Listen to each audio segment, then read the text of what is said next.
Baik Bapak Ibu sekalian, pada hari ini saya akan menyampaikan mengenai tutorial Sensus BMD part yang kedua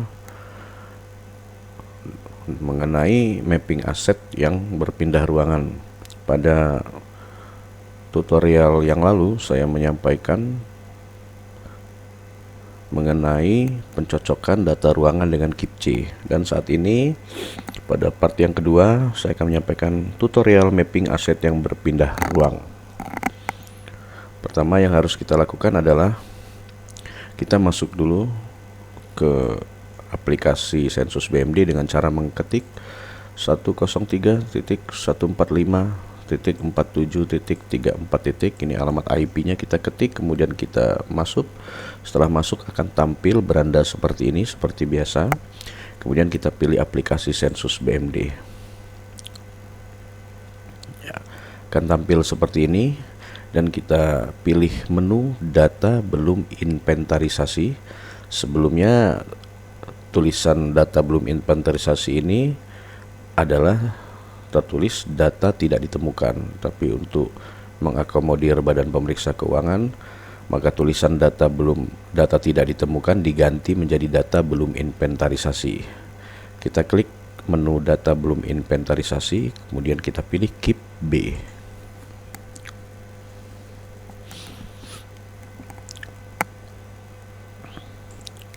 Ya, sudah masuk keep B belum inventarisasi. Ini tertulis, ini sudah diberikan tulisan hanya boleh update data ruangan. Jadi Bapak Ibu, sebelum kita mencetak QR code, yang harus kita lakukan adalah mapping aset yang berpindah ruang dulu. Kita lihat di sini keep B Semaan 1 Abung Semuli berjumlah 2754 aset, di mana 2754 barang atau aset ini berada dalam ruangan-ruangan tertentu yang sudah dibuat sesuai dengan data ruangan. Nah, kita akan mapping. Yang pertama kita lakukan mapping, biar untuk mempermudah kita mapping berdasarkan ruangan dengan cara ini. Ada bagian kanan atas ini, kita klik, kita pilih ruangan, kita mulai misalkan di ruang A1 dulu, ruang kepala sekolah. Kita pilih ruang kepala sekolah. Nah, saat ini kita sudah masuk di ruang kepala sekolah. Kita lihat jumlah ada berapa aset di ruang kepala sekolah. Ini ada 22 barang. 22 barang kita tampilkan 200 biar terlihat semuanya. Nah, ini ada 22 barang yang berada di ruang kepala sekolah. Nah, 22 barang ini kita mapping dulu keberadaannya, apakah semua barang ini masih berada di ruang kepala sekolah atau sudah ada yang berpindah ruang. Untuk mempermudah, sebaiknya kita ambil file Excel-nya dan kita print untuk mempermudah, tapi boleh-boleh saja menggunakan aplikasi ini. Tapi untuk mempermudah, seandainya kita mau mengambil file Excel-nya, kita tampilkan dulu kolom tambahan, ya. Kita tampilkan dulu kolom tambahan, klik di bagian ini, klik. Kemudian kolom tambahan ini akan kita checklist kolom tipe. Ini akan tampil kolom tipe, ukuran, bahan, warna. Dengan tujuan ini kita milih ini untuk mempermudah mengidentifikasi aset tersebut. Kemudian kita silang. Ya, nah, sudah kita dapatkan data-data yang kita butuhkan. Kita ambil Excel-nya, kita klik Excel, akan terdownload dan kita print untuk mempermudah mapping aset-aset yang berada dalam ruangan.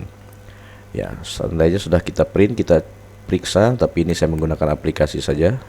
Ini contoh, misalkan dari 22 aset di ruang kepala sekolah ini, di ruang A1, setelah di mapping, seandainya ditemukan bahwa misal ini nomor 12 kipas angin Miyako ini tidak ada lagi di ruang kepala sekolah. Ini misal ya. Nah, oleh karena itu kipas angin Miyako ini kita pindahkan ruangannya dengan cara klik icon pensil, klik. Nah, ini saat ini dia ada di ruang kepala sekolah, kipas angin kita pindahkan. ada di ruang mana kipas angin tersebut. Misalkan kipas angin tersebut sudah dipindahkan di ruang A6 gudang, kita klik A6. Nah, kita akan pindahkan ke gudang. Kemudian kita isi dulu informasi yang masih kosong, terutama yang ada bintang merah seperti ini kita harus isi.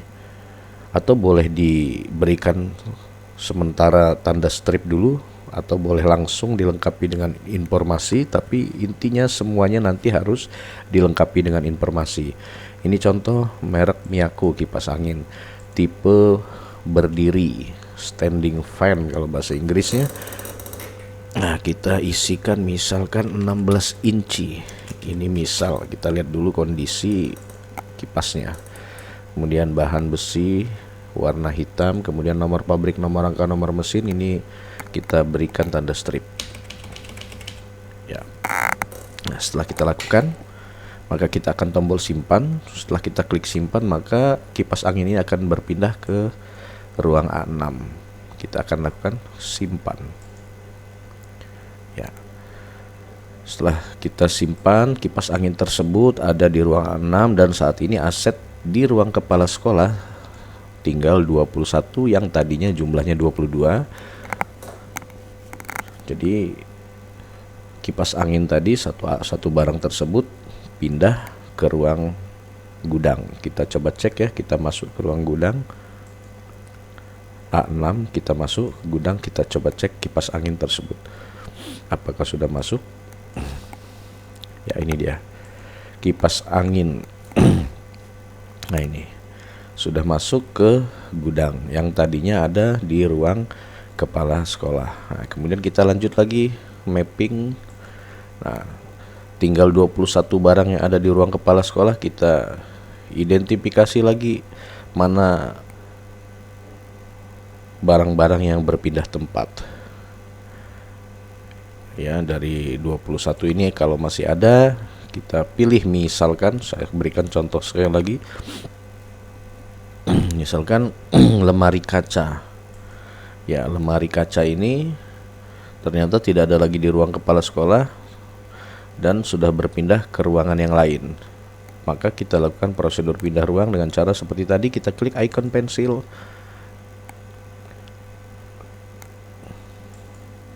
Kemudian kita pilih ruangan yang akan kita pindah. Misal kita pindahkan ke ruang gudang lagi misalkan. Ya, boleh di ruang manapun, tapi ini saya biar mudah mengembalikannya, kita pilih ruang gudang lagi. Nah, kemudian kita isi tipe yang ada bintang merahnya. Kalau dia masih kosong, yang ada bintang merah kita isi.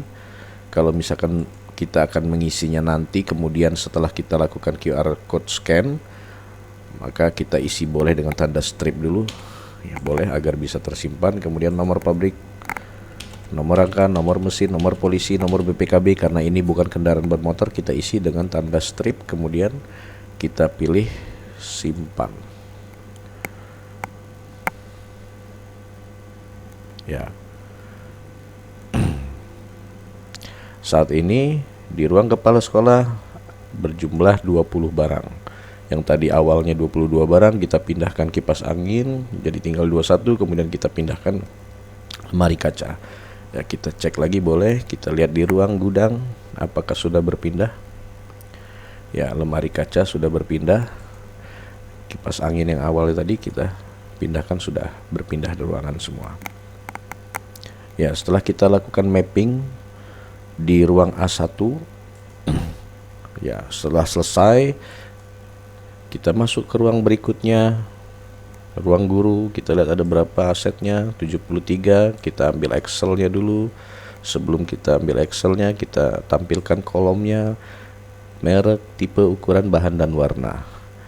Nah, setelah semua ruangan aset-aset ini sudah sesuai dengan kondisi ruangannya, maka Bapak Ibu dapat lakukan tahapan berikutnya, yaitu dengan men-scan QR code.